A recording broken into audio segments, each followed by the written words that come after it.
morning.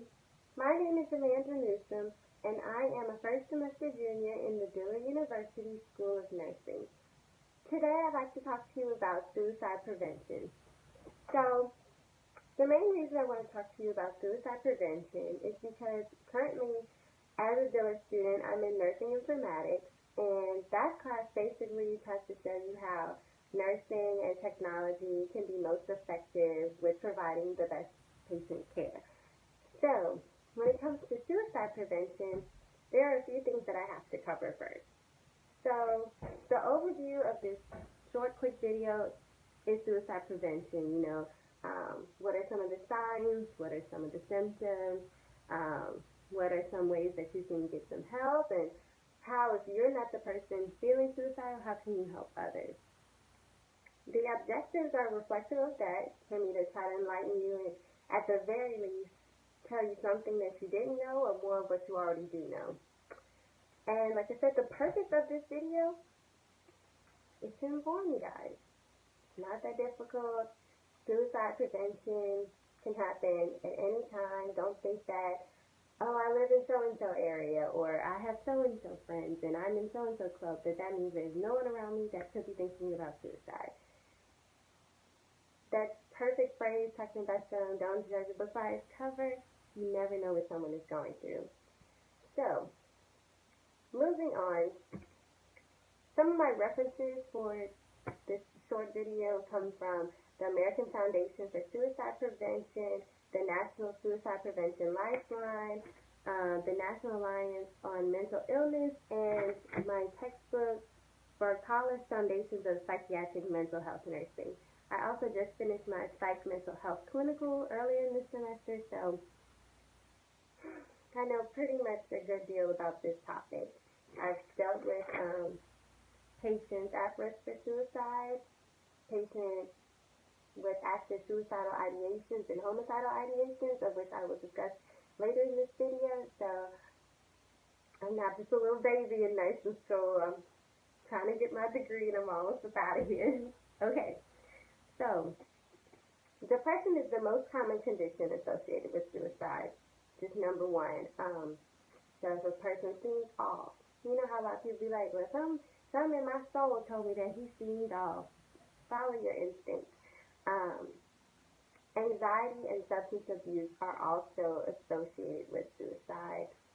And everyone has that natural anxiety about, oh my God, am I going to pass this test? Am I going to look okay at this party? But, that I can't really function as I do my normal day-to-day, that type of anxiety.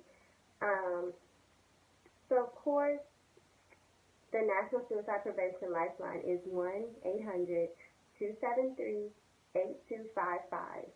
Again, it's 1-800-273-8255. It's a 24/7 number, and it's totally free. Who calls that number? If you're feeling suicidal, you can call that number. If you think your friend is suicidal, you can call that number. Short of calling local 911, anyone can call this number. If you feel like you or someone that you love and know is at risk of suicide, call the number. September is National Suicide Prevention Month, and it's currently November, but it's not like most of suicides happen in September. This is a year-long thing.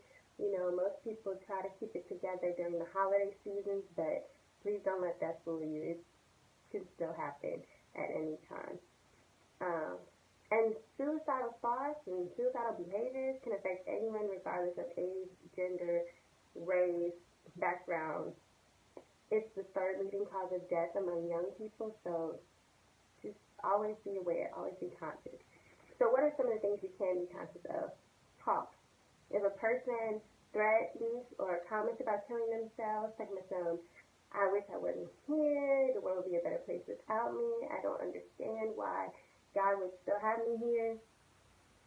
Those are talks and comments that can have a person wanting to either reach out to you, or a person is just already like, I don't even care if anybody listens to me.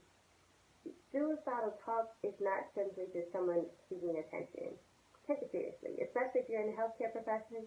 Take it seriously. If you're a friend and you're nowhere near trying to be a nurse or doctor or psychiatrist, take it seriously, because that one one conversation, if you remember that one conversation and something does happen, God forbid, it's going to weigh on your heart. So, and then behavior. Aggressive behavior, social withdrawal from close friends or family, if they're acting different, like something was different about him, just, hey, are you okay? Is anything new going on in your life? Ask. And when I talked about suicidal ideation and homicidal ideation, suicidal ideation is if a person feels suicidal right now. Like, are you currently having thoughts to kill yourself? Homicidal ideation is a person currently having thoughts to harm others. So, for example, if, let's just say, for example, I don't like my boyfriend. He's made me miserable. I don't want to be here. And because I don't want to be here, he shouldn't want to be here. I'm going to go get in the car and I'm going to wait for him to start pulling out the driveway and boom, we both don't go. That's more of like a homicidal ideation. And really anything, like I want to poison my boyfriend with cooking, like that's still homicidal ideation. So if you hear any of that, like any of that kind of slick talk about wanting to harm themselves, wanting to harm others, just be direct. That's the main thing I learned in my psych clinical. Be direct. Just ask, are you feeling such and such? Are you? Or yes or no. Find help within your communities, your churches, your teachers, and your healthcare providers if you are currently feeling suicidal.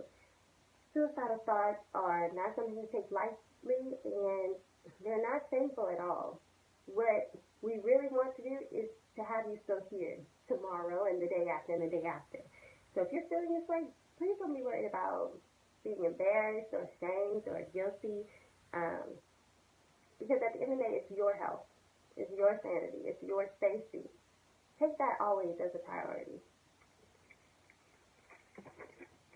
So with me discussing that, I discussed the health topic, the recommendations for self-care, and to wrap it all up in a short segment, suicide is just not something to play with. Point blank period. Please, please, please get help if you need it, and don't be afraid to do your own research and help a friend. If you see something, say something. Have a great day.